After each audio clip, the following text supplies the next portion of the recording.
Assalamualaikum warahmatullahi wabarakatuh. Perkenalkan, kami CGP Angkatan 11 dari Kota Bengkulu. Asal sekolah SMA Negeri 6 Kota Bengkulu. Nama saya Devi Yahya Warman. Saya Rosmi Linda Saya Neri Dahyani akan melakukan demonstrasi kontekstual modul 3.1 nilai-nilai kebajikan pengambilan keputusan pimpinan. Selamat menyaksikan. Terima kasih. Assalamualaikum warahmatullahi wabarakatuh. Assalamualaikum warahmatullahi wabarakatuh.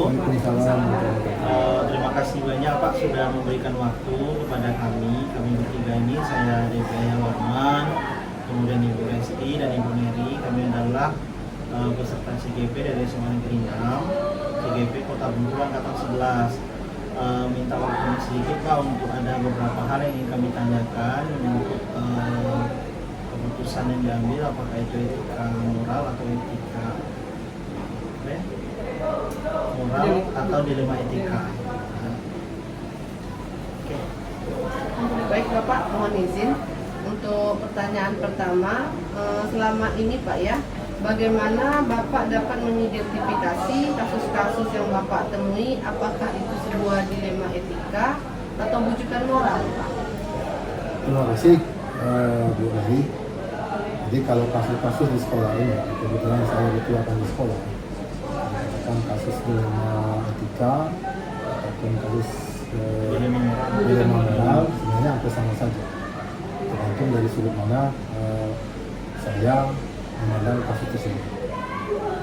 Kemudian Pak, bagaimana cara Bapak mengambil keputusan-keputusan yang ada di sekolah kita ini, terutama kasus-kasus di mana kepentingan yang sama-sama mengalami dilema Pak. Misalnya bisa jadi sama-sama benar kasus itu, satu pihak benar, satu pihak benar juga. Kemudian juga mungkin ada kasus yang mengandung nilai-nilai kebajikan seperti kasus yang pernah Bapak sampaikan waktu kita rapat itu.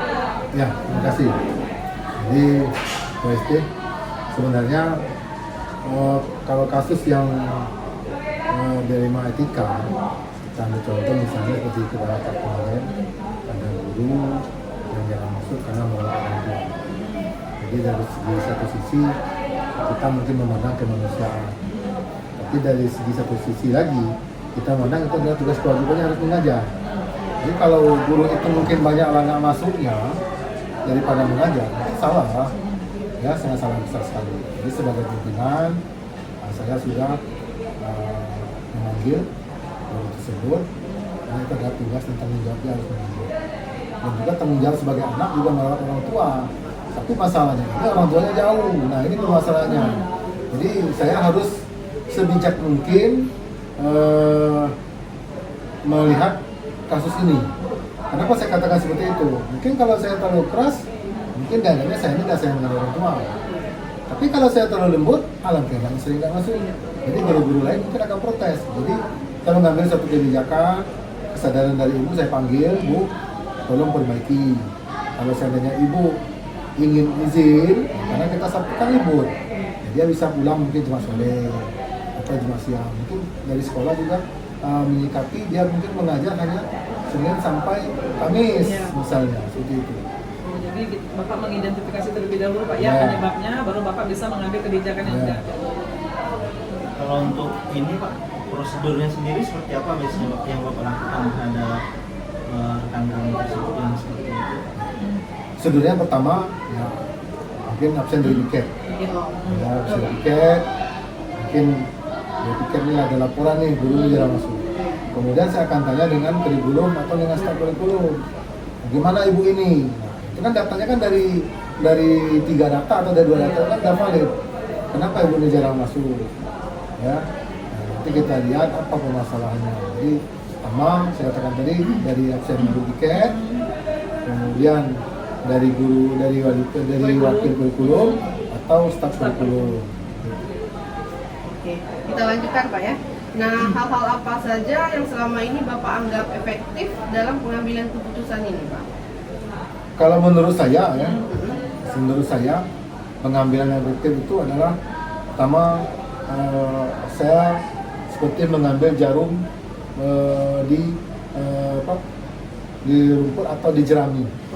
Saya tarik itu tidak sakit dan tidak ada rumput-rumput yang copot atau jerami-jerami yang terangkat. Jadi maksudnya saya mungkin memberikan pengertian sama bu guru atau pak guru tersebut tugas dan wewenangnya. Kenapa? Bapak ibu dan bu guru itu digaji oleh negara. Betul. Nah, kalau seandainya solusinya memang harus merawat orang tua, mungkin bisa orang tuanya dibawa ke Bengkulu atau didekatkan dengan dia. Nah, seperti itu. Jadi maksudnya saya memberikan nasihat atau mengambil tindakan itu tidak membuat guru itu tersinggung. Tapi dengan kesadaran sendiri dia tahu itu adalah salah dia. Nah, kira seperti itu. Oke, berarti dalam mengambil keputusan itu kira-kira Bapak punya tantangan nggak Pak secara pribadi untuk kasus yang seperti ini? Iya, jelas punya tantangan. Nah, tantangannya permasalahannya orang tuanya nggak di sini, sebenarnya kan. Kalau orang tuanya di sini masih enak. Ini orang tuanya jauh.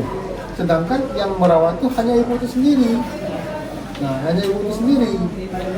Nah, ini tantangannya. Kalau tantangannya dia cuma di Bengkulu enak, kalau tantangannya jauh. Kemudian saya juga punya rasa kemanusiaan. Ya saya katakan sebagai anak, ada kemungkinan inilah tanggung jawab kita menjadi orang tua. Tapi tantangan ibu juga tanggung jawab ibu adalah mengajar. Karena ibu punya kewajiban mengajar, ibu digaji oleh negara. Jadi saya katakan tadi jangan sampai saya mengambil suatu sikap yang membuat dia tidak nyaman, membuat dia tersinggung, atau membuat orang tuanya sakit tambah sakit, kira gitu. Oke Bapak, ini kan kasus teman kita ini kan salah satu kasus yang di RMITK yang ada di sekolah kita. Ya. Nah Bapak sebagai pemimpin itu punya nggak misalnya jadwal untuk menyelesaikan kasus di RMITK yang ada ini Pak? Bapak punya jadwal khusus atau tidak dalam penyelesaiannya? Jika ada prosedurnya tidak Pak? Ya, sebenarnya kalau menurut aturan ataupun di majeria apa sekolah itu memang ada yang namanya kita kan ada namanya monitoring ya atau evaluasi ya, evaluasi guru dalam proses pembelajaran, evaluasi guru dalam proses pada permasalahan. Nah, itu kita harus mengenai di jadwal. Saya jadwal itu biasanya saya lihat dari permasalahan dulu, adalah permasalahannya. Kalau permasalahan ini masih bisa diatasi oleh wakil kesiswaan ataupun staf siswaan atau staf kurikulum, silakan dengan dia saja. Tapi kalau saya ini sudah nggak bisa lagi, dia udah nyerah, ini harus ranahnya ranah bapak apa? Baru saya. Nanti kita jadwalkan. Kemarin ibu itu membuat surat pernyataan. Ya, dia buat sendiri pernyataannya, dia tulis sendiri, dia tanda tangan sendiri. Menawarkan Pak? Iya, itu kesalahannya.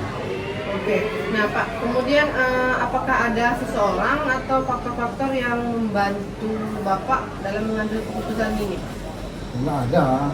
Saya mengambil keputusan berdasarkan analisa saya, berdasarkan pengamatan saya, berdasarkan informasi dari guru piket, kemudian guru agama wakil kepala sekolah. Nah, dari sana saya sebutkan kenapa dia tidak masuk.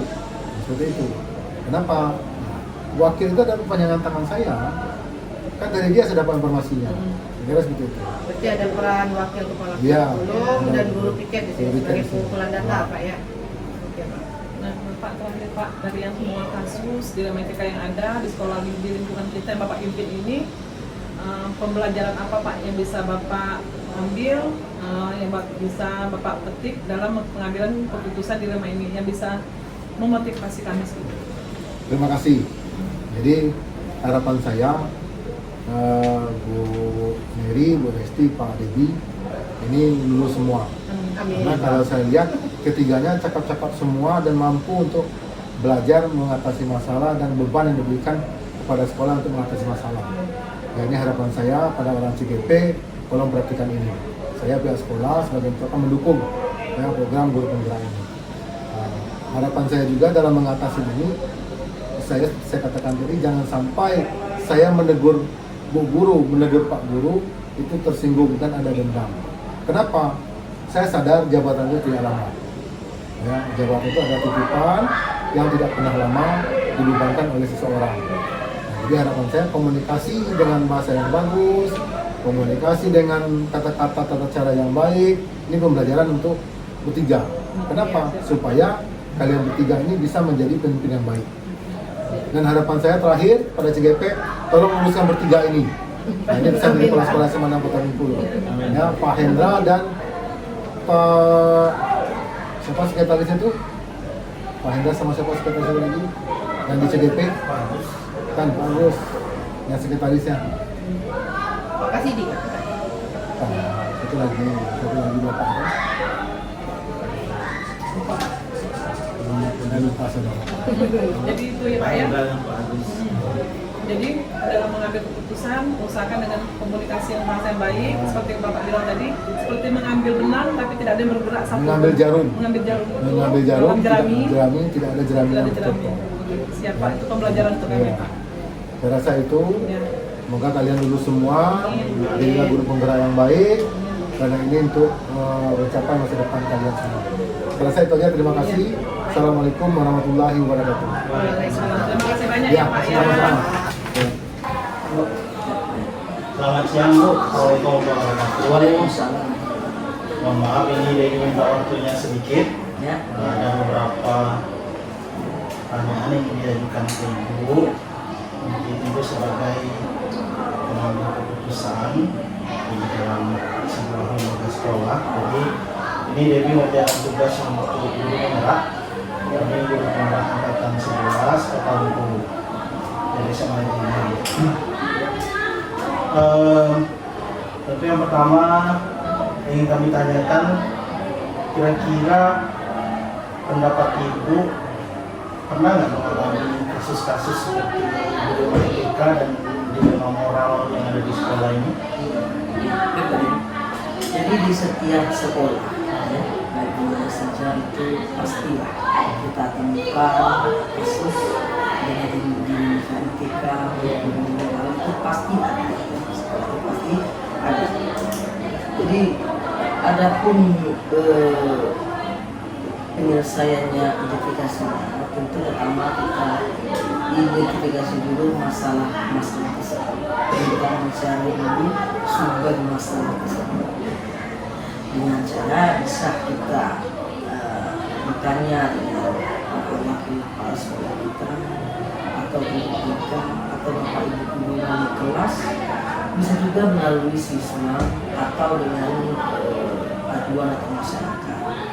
Adapun yang mereka lakukan tidak mestinya kita langsung tindak lanjuti atau langsung kita menjustifikasinya. Jadi kita telah dulu masalah tersebut, kasus tersebut. Selebihnya kalau saya sih nggak mau saya menyelesaikan itu semuanya. Jadi saya tentu ingin berbagi. Jadi saya akan memanggil semua warga sekolah. Ini loh kasus kita seperti ini. Yuk kita bicarakan bersama-sama. Jadi kita ajak bapak ibu guru itu biar betul mereka ada kepeduliannya, mereka ada rasa memberikan tanggung jawab, rasa dihargai. Kami dibutuhkan. Baik saran-saran mereka pun itu pun kita butuhkan. Tidak semestinya kan sarannya pun kita pendapatnya pun kita akan butuhkan untuk menyelesaikan kasus tersebut. Berarti dalam pengambilan keputusan itu banyak yang dilibatkan. Iya. Mulai dari wakil kepala sekolah, dari siswa di kelas juga, siswa yang bisa. Nah, yang berikutnya yang Dewi tanyakan itu kira-kira prosedur atau langkah apa yang biasa dilakukan selama ini? Tadi kan tidak mengambil. Untuk yang bersangkutannya sendiri, soalnya ada rekan kita guru yang mengalami kasus dilema etika atau dilema moral ini. Misalnya dulu lah kita menemukan ada satu kasus dilema etika kan, misalnya dengan siswa misalnya. Kalau menurut saya ini memang ada kejadiannya kayaknya benar gitu ya. Kejadiannya salah seorang guru tersebut agak sedikit dengan siswa. Nah, ini tentu kita sama-sama bagaimana menyelesaikan itu supaya dengan si bersangkutan itu nyaman, siswa pun tidak dirugikan, dan alma mater atau nama baik sekolah pun tidak tercemar atau belum lock up kemana-mana. Jadi sejauh mungkin itu kita kondisikan jangan sampai itu menyebar dulu kemana-mana. Tentu kita akan bantu dulu, usahakan ini dalam tekanan kita sendiri. Kita ajak mungkin guru bersangkutan untuk diskusi, ya, dari hati ke hati, ya, panggilan pemacamnya. Ya jika pun ini mungkin terasa berat, mungkin saya bisa tentu dengan para staf yang lain juga saya ajak juga diskusi dengan para wakil kan. dengan misalnya pengawas pembina untuk ini bisa kita beri masukan segala macam. Namun kalaupun juga kasusnya sampai tersebar atau kemana-mana juga gak enak juga kan dengan kondisi sekolah kita ini pastilah kan harus disebutnya kalau saya terpandang itu enggak rata-rata memang menyimpan benar-benar apa itu kasus atau moral dari guru itu memang dilindungi betul. Jadi kita tidak ditambah di perangkap, kita kumpul atau kita buat guru itu sedikit jadi enggak ada misalnya jangan sampai enggak. Jadi memang kita menjaga supaya sampai di bawah dia udah dijaga oleh siswa ya. Jadi memang kita mencoba lah sejauh ini dengan senyamannya sehingga nggak tahu bulan masalah tersebut nggak sampai tahu, nggak tahu udah penyelesaiannya sudah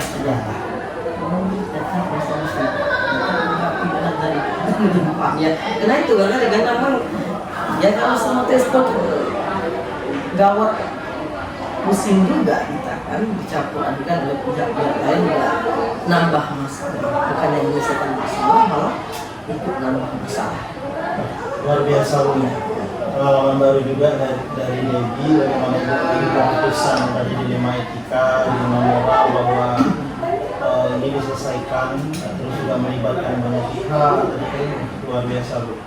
Nah selanjutnya Ibu mau tanya nih, sebanyak Ibu pernah mengalami masalah seperti itu atau yang sejenis, ada nggak tantangan dalam Ibu mengambil sebuah keputusan? Ya jelas ada. Di tantangannya itu memang jelas ada. Kalau dari guru sendiri itu biasanya tidak begitu ini, biasanya masalah dengan suaminya kadang itu juga. Nah lebih ke ini kalau masalah itu siswa. Kalau guru nggak masalah, yang bisa diselesaikan. Kadang pimpinan, kadang juga guru itu kalau dia sebagai ASN langsung lah ini disiplinnya ada. Kalau dengan siswa ini cepat. Iya itu cepat kalau masalah itu siswa. Contohnya misalnya ini kasus juga, saya sebenarnya kasus pengalaman kan memang bukan hanya saya cerita saja, memang kasus saya alami dan bisa saya selesaikan. Jadi ada siswa saya itu, dia itu dikatakan karena COVID ya. COVID ya, karena memang dia ini tidak layak masuk di sekolah formal. Namun karena kita dengan sekolah ini sudah ada sekolah inklusif dalam macamnya. Jadi pas zaman COVID, anak ini yang lancar naik semua naik. Pas kelas 12, COVID ini nggak ada lagi. Oh ya. Tatap muka semua. Kita sudah normal kemarin ya. Pas tahun bulan 6 bulan, terkendala. Alasan sakit, sama suka rencana tahun ini pasti nggak bisa. Tapi kok naik? Kan COVID Bu, bisa saya nulis tuh orang tua COVID.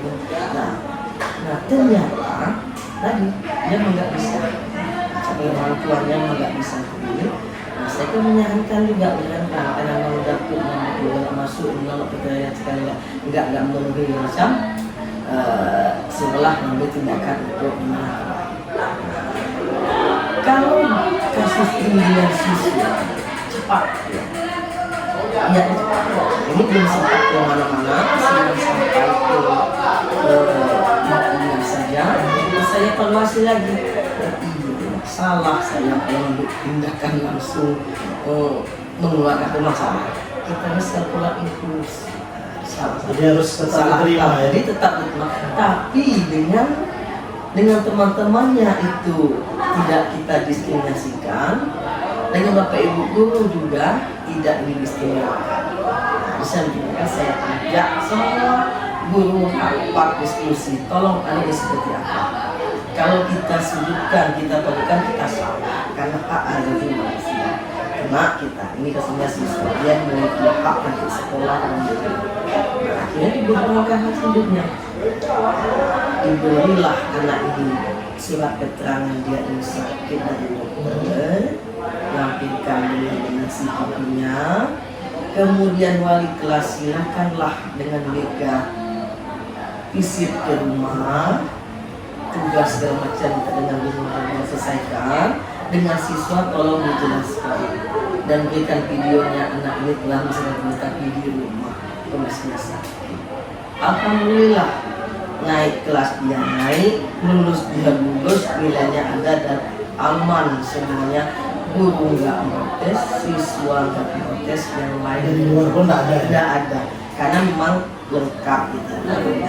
Dia sakitnya ada, rekomendasi dari dokter memang ada, tugas-tugasnya pun lengkap, semuanya foto-foto yang menunjukkan ada, walaupun dia secara siapa yang membuatnya tapi dan alhamdulillah ini nggak ada yang protes, nggak ada. Kalau saya mendekat keluarkan, justru lah dari bahaya. Pasti berbeda. Ham jelas. Nah, jadi dengan seperti ini saya katakan bahwasannya memang kita harus hati-hati, selektif. Kita ngambil tindakan kebijakan, kita lihat ke depannya ini bagaimana. Saya ngambil si A, dampaknya ini gimana. Nah, kalau dengan guru nggak masalah saya rasa. Ini guru ajukanlah pasal-pasal disiplin HAM. Tapi kalau siswa, ya jangan apa-apa. Nah, ini kasus begitu benar itu nyata dan real dan alhamdulillah nggak ada masalah. Dan itu ya saya katakan itu nasib anak-anak nanti yang kita nentukan. Kita yang pasti dia akan kasih. Dan tuanya pun terima kasih benar-benar. Terima kasih Bu telah memilih anak ini. Luar biasa Bu. Jadi yang dari siswa tadi bagaimana tahapan, terus kita juga tertib administrasi, tugasnya tetap ada. Iya. Jadi siswa yang lain pun tidak bisa, oh ngapain dinaikkan? Karena saya akan tampilkan wali kelas dia Itu sebenarnya pilihan yang sulit Bu. dia memang sulit. Kita kalau kita mau mengajarkan apa tata tertib itu pasti kelas. Nggak masuk kok, silakan panggil. Itu kan kita ada bukti macam penyataannya, CCTV-nya dari dokter ada juga ada sekolah inklusif dibenarkan. Nah selanjutnya itu punya penjadwalan khusus nggak kalau ada masalah-masalah yang seperti itu baik dari guru maupun dari siswa? Oh biasanya enggak sih, tidak khusus. Kadang tentatif dengan sesuai yang Sesuai dengan permasalahan yang ada.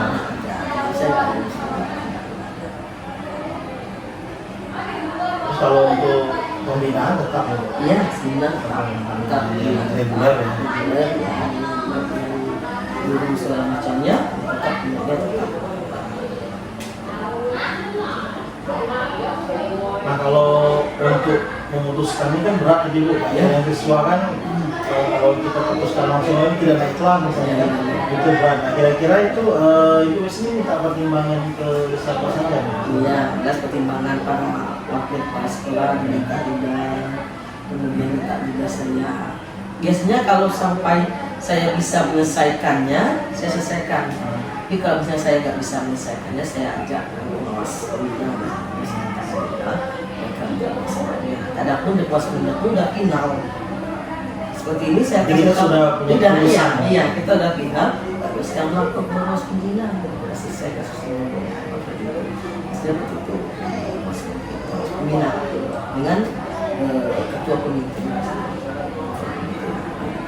Kira-kira menurut Ibu pesan-pesan yang bisa Ibu sampaikan kepada kami calon guru penggerak ini tentang pengambilan keputusan di sekolah, baik itu keputusan di lima etika maupun di lima moral, ada harapan Ibu pada kami yang bagi sekarang lagi mengerjakan tugas ini tentang mengambil keputusan.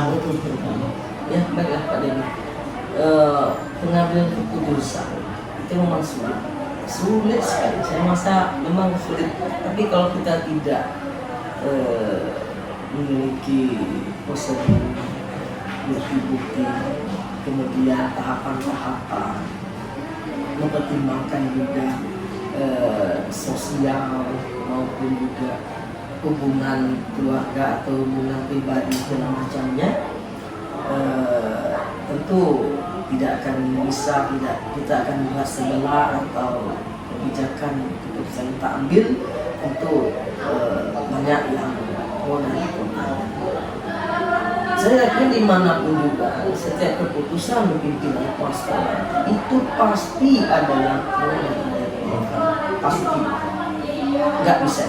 Yang pasti itu pada umum aja dia belakangnya ada lain omongannya kan, ngomong aja pasti begitu. Saya tahu karena saya pengalaman dari luar biasa pasti itu ya. Tapi seyogyanya lah yang mana mungkin yang tidak atau tidak yang tidak setuju atau begitu, nanti kita ambil dari suatu masukan dari suatu pelajaran dari suatu pertimbangan kenapa yang ada apa sih, kemudian usahakan untuk ke depan saya masih ajaklah atau rangkul semua elemen sekolah sekunder ini dalam menyelesaikan masalah semacam. Jadi libatkan mereka dalam pekerjaan pun, kegiatan libatkanlah mereka. Berikan kepercayaan pada mereka bahwa mereka pasti mampu. Jadi kalau seperti itu, jadi mereka itu pasti akan mampu. Kemudian terus dengan yang seperti ini, saya selalu juga mau bekerja sama, bekerja keras juga sama. Lebih ke saya rasa pada ini udah cukup luar biasa ini. Bisa ini jadi pas belajar ini. lama luar biasa. Nada-nada itu udah sangat luar biasa dengan emosi pada seperti itu, merangkul mana yang ingin dirangkul itu udah luar biasa. Seperti itulah pada ini pun cuma pada itu udah cukup luar biasa. Mungkin lebih tingkatkan lagi dengan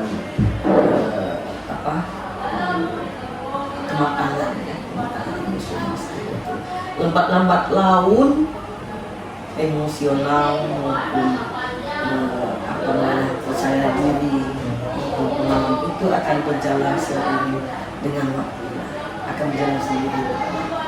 Sama dengan saya pun dari sekolah yang tidak tahu sehingga waktu itu akan bisa belajar sendiri. Tetap tadi kita memang mau berubah, mau perubahan dan harus berubah.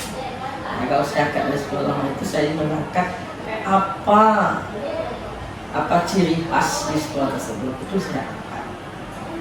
Apa mutiara-mutiaraan bagi anak-anak dulu itu yang saya angkat.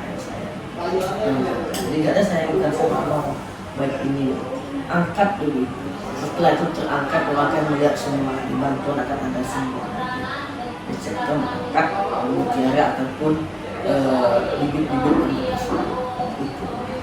Luar biasa, ini banyak pelajaran yang diambil dari ibu dalam mengambil keputusan, libatkan semua pihak, terus ajak dirangkul gitu kan, terus minta pertimbangan juga. Jadi dalam mengambil keputusan juga menempatkan posisi pengawas pembina juga. Terus juga pesan untuk Debbie tadi, terima kasih, luar biasa kematangan emosional. Nah itu mungkin yang belum dimiliki Bu. Jadi dari obrolan ini luar biasa Bu, pengalaman Ibu mudah-mudahan jadi ilmu yang bermanfaat buat Debbie ke depannya. Walaupun ini mengerjakan tugas guru penggerak, tapi saya rasa luar biasa pengalaman Ibu tadi dengan guru juga kan, karena kita pengalaman Ibu di dilema etika dan dilema moral tadi dengan siswa juga luar biasa. Saya banyak belajar itu. Terima kasih banyak semuanya, waktunya juga udah mengganggu. Terus mudah-mudahan Ibu sukses selalu juga. Kami juga bisa menyelesaikan dulu. Terima kasih banyak.